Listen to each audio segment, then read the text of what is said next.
दोस्तों अगर आप 20 से 30 साल की उम्र के बीच में हैं तो ये वीडियो आपके लिए है। एआई के आने से बाद कौन से करियर्स ऐसे हैं जो सरवाइव करेंगे और कौन से नहीं? आज हम बात करेंगे इस बारे में। हम पिछले 2 सालों से ये तो सुन रहे हैं कि बड़ी-बड़ी कंपनीज जैसे कि अमेज़न, मेटा, माइक्रोसॉफ्ट सभी हर साल हज़ारों टेक वर्कर्स को ले ऑफ कर रहे हैं। क्यों? इसलिए नहीं कि बिज़नेस कम हो रहा है, बिज़नेस तो बढ़ रहा है, लेकिन जो कुछ काम है पैकिंग, रिमूविंग शिफ्टिंग स्टफ ये सारा इंटीग्रेशन एआई के थ्रू हो रहा है और इसीलिए जो रेपिटेटिव टास्क हैं, इनमें एआई बॉट्स ज़्यादा अच्छा काम कर सकते हैं ह्यूमन बीइंग्स के बदले। तो आज का वीडियो जो है एक प्रैक्टिकल रोड मैप है कि आप ऐसे कौन से करियर्स चूज कर सकते हैं ताकि इस एआई बूम से आप अनटच्ड रहें। सबसे सिंपल डिस्टिंक्शन जो टास्क रेपिटेटिव है, प्रेडिक्टेबल है, रूल बेस्ड है, उनको एआई बहुत आसानी से कर सकता है। दूसरा लेयर स्लाइटली कॉम्प्लिकेटेड जिसमें जजमेंट चाहिए, डिसीजन रिलेशनशिप्स चाहिए, अकाउंटेबिलिटी चाहिए। इन सब में एआई अभी तक नहीं पहुंच पाया है।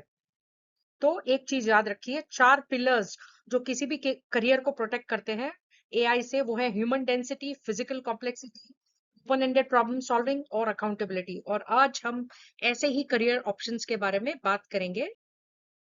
पहला करियर ऑप्शन है हेल्थ केयर और mental health. Doctors, nurse, physiotherapist, counsellors ये सब लोग नॉन वर्बल क्यूज पढ़ते हैं, इमोशनली चार्ज सिचुएशंस में जजमेंट कॉल्स लेते हैं, पेशेंट का ट्रस्ट कमाते हैं। कोई एल्गोरिदम ये नहीं कर सकता। मेंटल हेल्थ तो इंडिया में अभी सबसे अंडर सर्व्ड है और सबसे फास्ट ग्रोइंग नीड भी। हाँ, एक वार्निंग जरूर दे रही हूँ, डायग्नोस्टिक और एडमिनिस्ट्रेटिव रोल्स जैसे कि रेडियोलॉजी, रिपोर्टिंग, डेटा एंट्री ये सब चीजें ऑटोमेट हो रही हैं, तो इन सब में ना जाएं। ग्लोबल डिमांड इस करियर की बहुत बढ़ने वाली है।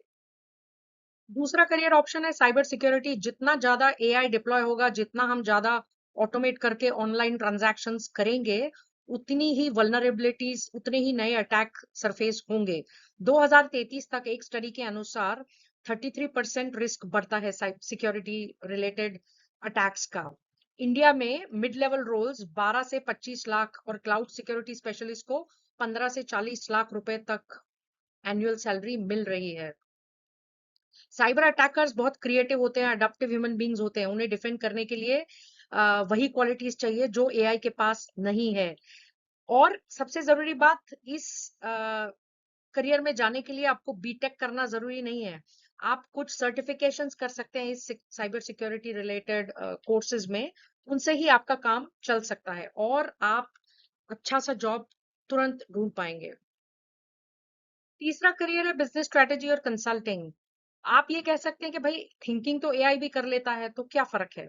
वैसे एआई एक कंसल्टेंट की तरह काम करता है, लेकिन उसके जो जनरेटेड इनसाइट्स होते हैं उनको इंटरप्रेट करने के लिए अगर आपके टेक्निकल स्किल्स काम आते हैं तो ये डिस्टिंक्शन बहुत काम आ सकता है आपको। सबसे जरूरी इंटरेस्टिंग स्टैटिस्टिक्स ये है कि जो प्रोफेशनल्स टेक्निकल नॉलेज और ह्यूमन कैपेबिलिटीज दोनों को कंबाइन करना जानते हैं, वो करीब 40 से 50% हायर सैलरीज कमांड कर सकते हैं कंसल्टिंग फील्ड में। तो आप एमबीए कर सकते हैं, किसी अच्छे से एक्सपोजर यूनिवर्सिटी से एक्सपोजर ले लीजिए, इंटर्नशिप प्रोजेक्ट्स करते रहिए और आगे बढ़ते रहिए। वाइल हमने 3 करियर्स के बारे में बात तो कर लिया, let's be a bit real. ये 3 करियर शॉर्टकट्स नहीं है। मेडिसिन में 1 डिकेड लगता है, साइबर सिक्योरिटीज में कंटिन्यूअस लर्निंग और अपग्रेड्स लगते हैं, लैंडस्केप कभी रुकता नहीं है, कंसल्टिंग में सालों की जजमेंट और रिलेशनशिप्स बिल्ड करनी पड़ती है। तो एग्जैक्टली इसीलिए ये वैल्यूएबल है। जो चीज एंटर करना इजी है वो ऑटोमेट करना भी इजी है। इन तीनों करियर्स में एक कॉमन थ्रेड ये है कि फ्यूचर उनका है जो टेक्नोलॉजी के साथ साथ काम करते हैं। टेक्नोलॉजी को अपना दोस्त समझिए, दुश्मन नहीं। तो दोस्तों अपने आप से एक सवाल तो जरूर पूछिए कि मेरा ह्यूमन प्रीमियम कहाँ है, और इस वीडियो को 20 से 30 साल के किसी दोस्त के साथ शेयर कर लें। उन्हें ये सुनने की जरूरत है। मैं हूं सुनीता मनवानी, ये है pocket power. Thank you very much and have a great day.